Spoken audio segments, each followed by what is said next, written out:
All right, hello everybody. Before you begin, page 137 in your penmanship book today, I want to give you a few quick instructions. Today, tomorrow, and Thursday, you're going to be writing poems. They don't need to be complicated. They don't need to be long. They can be really short, sweet, and to the point. You have three themes, three subjects that you're going to write about. Today, it's going to be an animal. Tomorrow, you're going to write about a place. And then on Thursday, it'll be your favorite activity that you're going to write a poem about. Now, poems do not necessarily have to rhyme, but they do follow some definite formats and structures. So this is what I need you to pay attention to, okay? The first thing you need to start off with is to get your ideas organized. What do we use to organize ideas before we write them? We use charts. The best one to use for your poem is the bubble chart. You have that at the top of page 137, and this is what it should look like. Well, this is how I organized mine. Yours can have 4 or more ideas. The animal you're going to write about is going to go right there in the middle. That's how your charts have always worked. So your main idea, what you're writing about, goes right there in the middle.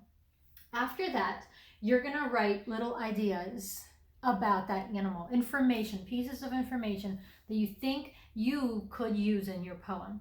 Now, write everything that comes to mind. You're not going to use all of it though. It's okay. All right, so whatever you think of, write it in there. Anything you think of about that animal, write it in there. And then you can look back and organize, use it, and or maybe even change up some things. You think that you maybe want to write about one idea, but then it turns out that, it doesn't fit in your poem. So you're going to scrap it, use something else. So that's fine. Use as many bubbles as you need, okay? The other thing, once you start writing your poem, this is the format that it's supposed to be in. You have your title, as always. The other thing is look at how every line begins. Your poem must capitalize the beginning of every line. So look at my poem, The Great Lion. The lion rules his grassy land. No animal is greater, but even he is subject to his wonderful creator. Okay, so look at that. The lion rules his grassy land. No animal is greater. This technically is one sentence separated by a semicolon, but I still capitalized the N in no because it's my next line. Okay.